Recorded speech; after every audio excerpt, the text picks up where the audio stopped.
마이데이터 사업이라는 게 뭡니까? 일단 자료 내에도 좀 포함이 되어 있겠지만 네네. 짧게 말씀드리면 데이터가 최근에는 굉장히 많이 발생되고 있죠. 네. 개인이 만들어내는 데이터가 전 세계 데이터의 75%를 차지하고 있고요. 근데 이 데이터의 주도적인 이 데이터를 가지고 사업을 하는 주체는 기업이에요. 그렇죠. 근데 그런 기업들의 뭐 데이터를 가지고 활용하고 매출을 발생하지만 이런 혜택들은 개인한테 돌아오지 않거든요. 그 다음에 우리가 그것이 어디에, 어떻게 쓰이는지도 모르고 있고, 우리가. 그죠? 그렇죠. 네네. 네. 네, 그런 불균형을 해소하기 위해서 그런 데이터 판매, 뭐 데이터를 활용하는 여러 가지 영역에 대해서 혜택들을 개인에게 돌려주고 그런 데이터의 주권을 돌려주는 이런 사업이 마이데이터 사업이라고 보시면 됩니다. 특히 마이데이터 사업자 입장에서는 그 익명화된 개인정보가 다양한 루트에서 다양한 방식으로 활용될 거 아닙니까? 그리고 그거에 대한 가시성도 또 확보돼야 될 거고, 보안도 그렇고, 다양하게 고려할 때가 굉장히 많을 것 같아요. 그죠? 맞습니다. 네네. 그러니까 특정 기업이 특정 개인정보 보관할 때와도 다른 것 같거든요. 관점이. 네. 맞습니다. 그렇습니다. 그러니까 굉장히 다양한 관점에서 이제 검토를 하셔야 될 텐데 그런 것들이 지금은 마이데이터의 실체가 있지 않다 보니까 이런 플랫폼을 어떻게 도입을 해야 되고 어디를 제일 중점적으로 이제 좀 신경을 써야 될지 이런 것들이 좀 난해하실 거예요. 그러니까 아마 회사에서도 그런 미션들을 받으셨겠지만 정말 어디서부터 시작해야 될지를 고민하고 계실 것 같아요. 이번 세션을 준비하면서 저희가 정말 잘할 수 있는 영역과 그런 준비해야 될 영역들을 좀 구분을 해봤고요. 아무래도 저희가 검색 엔진으로 정말 유명해진 솔루션이다 보니까 검색을 데이터를 찾는다고 했을 때 저와 정말 이제 연관 있는 데이터인지 확인할 수가 없잖아요. 네네. 근데 이런 데이터 스코어링 관점에서는 남들도 흥미있어 하는 데이터, 이런 저와 비슷한 영역의 사람이 사간 데이터, 이런 것들이 대부분 스코어링이 매겨지면서 제가 이 데이터를 살지 저 데이터를 살지 좀 주저하게 될 때, 아니면 제가 지금은 뭔가 필요하겠지만 남들이 많이 산 데이터를 살 때, 지금 마이데이터 플랫폼이라는 게 생기게 되면 커머스의 그런 진화하는 과정하고 비슷할 거라고 생각을 해요. 네. 그렇기 때문에 이런 검색 엔진에서의 그 특화된 기능들을 그대로 녹이게 된다면 아무래도 누구보다 빠르게 이제 마이데이터 플랫폼을 고도화할 수 있을 거라고 이제 말씀드릴 수 있습니다. 그렇죠. 이게 익명성은 보장되지만, 뭐 20대, 네. 뭐 남녀, 뭐 이런 네. 것들은 다 아는 거니까, 그죠? 네네. 그런 식으로 해서 딱 타겟 그룹핑 해가지고 이렇게 하면 되겠죠. 네네. 네. 네, 다음은 머신러닝이고요.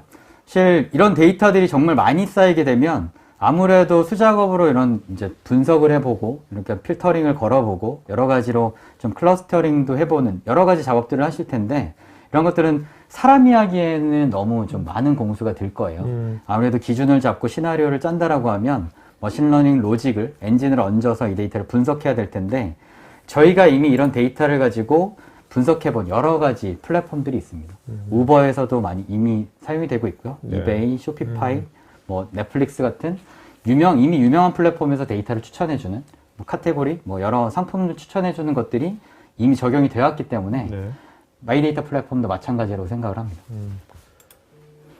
뭐 그래프도 마찬가지죠. 추천 알고리즘을 굉장히 쉽게 적용할 수 있는 기능이라고 보시면 되고요. 데이터 퀄리티 관점에서는 사실 데이터가 이 데이터 3법이라는 것 자체가 개인정보를 익명화했다라는 건데 개인정보는 어디에 들어있는지 담당자는 알겠지만 사실 콜센터 로그라던가 여러 가지 그냥 일반적인 로그 뭐 시스템상에서 전혀 모르는 끝에 있는 항목에 개인정보를 담아 있을 수도 있고요. 이런 것들이 하나하나 다 걸러졌다라고 생각 못 할 거예요. 네네. 그렇기 때문에 저희가 검색의 성능이 좋다라고 하는 건 이런 데이터를 패턴을 가지고 찾아낼 수 있다. 아무래도 한번 다 들어온 데이터를 다시 한번 검색해보고 이런 것들을 미삭제된 개인정보를 추출해내는 작업들이 굉장히 중요할 거라고 생각을 합니다. 흔히 병원 같은 데서도 보호자의 연락처를 적는欄은 별로 없거든요. 네. 그래서 끝에 뭐 비고나 아니면 메모 같은 데에다 연락처를 적어두게 되면 이런 것들이 저도 모르게 올라갈 수 있게 되는 거예요. 그러니까 이런 것들을 제대로 안 하면 아까 이 마이데이터 사업자를 매년 또 네. 허가 취소하기도 하잖아요. 그렇죠. 심사할 때 그런 네. 것도 되게 중요할 것 같아요. 반영이. 그죠? 네, 굉장히 중요합니다. 네. 그렇기 때문에 이런 정보를 검색하는 성능도 정말 중요한 포인트가 될 수 있습니다. 그리고 하나 더 말씀드리면 데이터 밀도라는 거고요. 그 밀도라고 하면 100만 건의 데이터를 받아왔는데 실제로는 쓸모있는 데이터가 10건도 안 된다. 이런 걸 수도 있어요. 네네. 왜냐면 저는 구매력 있는 고객의 데이터를 사왔지만 이 사람은 돌아다니기만 하고 산 적이 없는. 그러니까 거리만 나와 있고. 네네. 네네.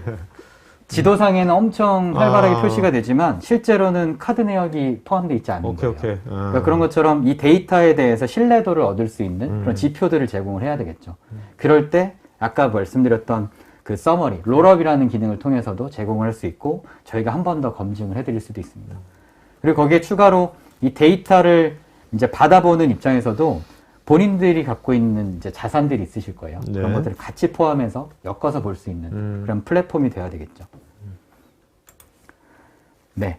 세 번째는 옵저빌러티라고 해서 마이데이터를 사용하시게 되면 마이데이터 관점에서는 운영에 뭐 여러 가지 이제 모니터링이 필요하시게 될 거예요. 이런 데이터를 제공을 하게 되더라도 단순하게 데이터를 API 형태로 주는 방법도 있지만 저희는 환경을 제공하는 것도 생각을 하거든요. 왜냐하면 이 유저의 익스피리언스를 저희가 어떻게 활용할지, 왜냐면 이 데이터를 정말 자세히 구매는 했지만 잘 활용을 안 할 수도 있고, 뭐 활용을 안 한다라는 거는 신경 안 쓸 수도 있지만 내년에 리뉴얼 계획이나 이런 건 없을 거거든요. 그렇기 때문에 사업자 관점에서도 이런 부분은 꼭 필요하다고 생각을 했어요. 그리고 이런 운영상에서도 정말 잘 이 플랫폼이 잘 돌아가고 있는지, 그리고 실제로 분석가들한테는 어떤 점들이 퀄이나 이런 속도들도 볼 수 있거든요.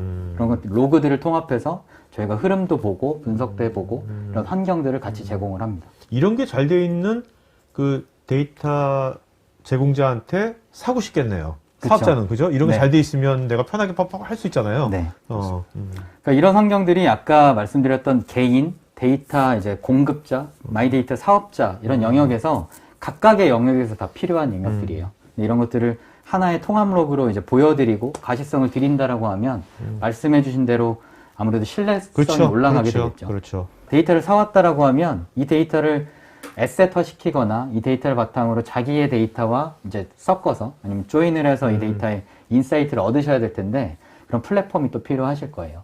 그래서 이런 데이터 구매자 입장에서도 당연히 이런 플랫폼들은 필요하다고 생각을 하고 있고요.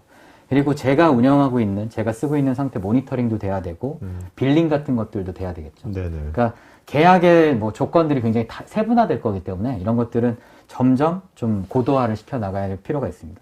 그리고 데이터가 주기적으로 받기로 했는데 이 데이터가 언제 들어올지도 좀 시간은 정해져 있겠지만 알람이나 이런 기능들도 필요할 거고요. 그래서 저희가 왓처 기능을 통해서 데이터가 언제 들어오는지 이런 것들을 바로바로 알림을 드릴 수 있습니다. 김 이사님이 좀 이런 지금 각 파트별 네. 이런 이해관계 그룹들하고 요새 미팅을 많이 하시겠네요. 네, 최근에 굉장히 좀 많이 요청을 받고 있고요. 네. 이제 요청을 받지만 본인이 데이터 사업자가 될 수도 있고 수요자가 될 수도 있고 굉장히 헷갈려 하시는 분들도 네, 많으세요. 네, 네. 그러니까 본인들의 데이터를 잘 가공하는 역할도 하셔야 되고 잘 이제 띄워줘야 되는 그런 역할도 하셔야 되기 때문에 좀 지금은 아무래도 좀 혼란스러운 시기인 것 같아요. 아마 힘들게 몇 년을 준비해서 플랫폼 구축을 하고 사업자로 됐다가 보안 사고 하나 때문에 사업이 취소가 된다 그러면 그게 기업에는 어마어마한 손해가 될 것 같아요. 근데 그런 사고는 사실 예측도 안 되고 평소에 준비를 해야지만 되거든요. 근데 그때 침해 당할 수 있는 것 중에 하나가 데이터를 가져가지 말아야 될 대상이 데이터를 가져가는 경우. 네네. 데이터 유출하고 똑같죠. 그 다음에 또 이제 어떤 수익 측면에서는 원래 한 10만큼 써야 되는 사용자가 한 100만 정도를 가져갔을 때 이걸 빨리 차단할 수 있었느냐. 이것도 보안 영역에 네네. 들어가게 될 거거든요. 그게 이제 헤비 유저 같은 건데요.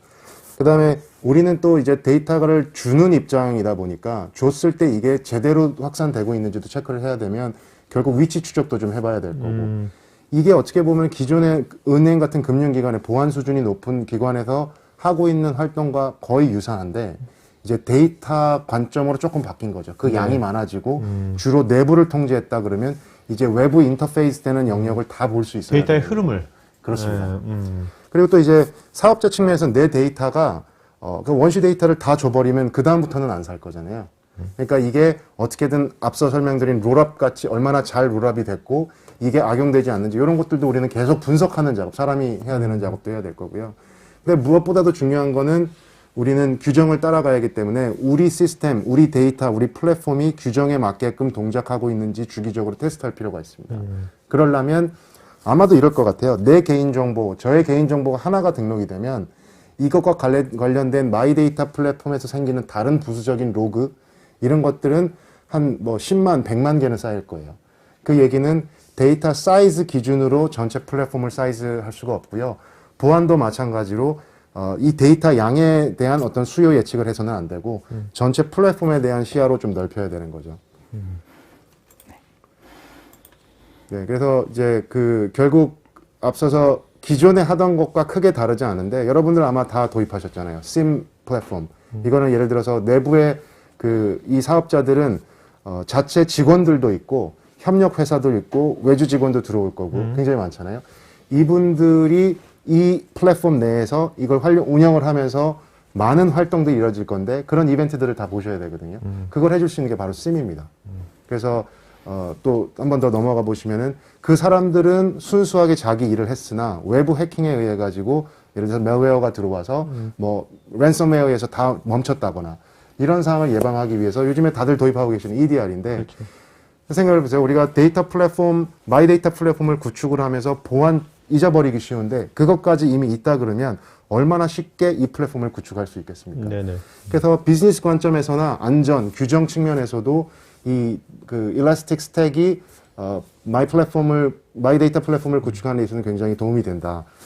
라고 말씀을 드릴 수 있을 것 같아요. 그러면 이제 일라스틱이 네. 이 마이 데이터 플랫폼을 운영함에 있어서 관련된 보안, 네. 보안은 일라스틱에서 다 제공된다. 맞습니다. 이렇게 이해하면 되는 겁니까? 네, 맞습니다. 오케이.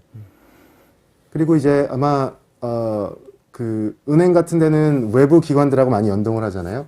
이제 연동 측면에서 여러 가지 소소한 기능들이 또 있어요. 그래서 일라스틱에는 보면 이제 보안 기능이라고 해서 이제 다른 DB와 조금 다르게 특화되어 있는 게 데이터를 물리적으로 완전히 지울 수 있습니다. 그래서 만약에 아까 뱅크 샐러드의 사용자가 탈퇴를 했을 때 쭉 추적을 해갖고 이 과정에 있는 모든 데이터를 그냥 DB에서 삭제됐다가 아니라 완전히 물리적으로 삭제할 수 있는 이거는 어느 규정과 맞물리냐면 특히 유럽 쪽에서 강조하고 있는 GDPR에서 지워질 권리를 보장해야 된다라는 것과 통하거든요. 그래서 그게 굉장히 가능하고요. 그다음에 여러 시스템과 유기적으로 연결이 되니까 SSO 기능. 그러니까 그 사람의 히스토리까지 다 깔끔하게 지워진다는 거죠? 그렇습니다. 그 사람 이름, 성명, 뭐 이런 것만 그 DB 필드만 날아가는 게 아니라. 네, 맞습니다. 오케이. 그렇습니다. 그걸로 생산된 데이터까지도 바뀌어야 될 거기 때문에 그런 것들도 이제 가능하고. 그다음에 말씀드린 대로 민감도에 따라 가지고 여러 가지 영역을 나눌 수 있는 뭐 예를 들면 스페이스 기능 이런 것들 가능하죠. 그리고 초반에 설명드렸었는데 기억하시나요? 우리가 로그 같은 경우에는 실수로 들어가는 개인정보들이 굉장히 많아요. 그죠? 뭐 콜센터의 직원이 그렇죠. 전화로 들은 거를 썼던 거가 로그에 남아있다 그러면 이거는 우리가 계획하지 않은 거니까 어딘가에는 불법적으로 있는 거거든요. 이걸 주기적으로 예를 들어서 정규 표현식을 이용해서 한번 훑어본다거나 이런 것들이 빠르게 가능하냐. 그게 가능한 거죠. 그러니까 시스템 오버헤드를 안 주면서. 그렇습니다. 이 영상이 마음에 드시면 좋아요, 구독 부탁드립니다.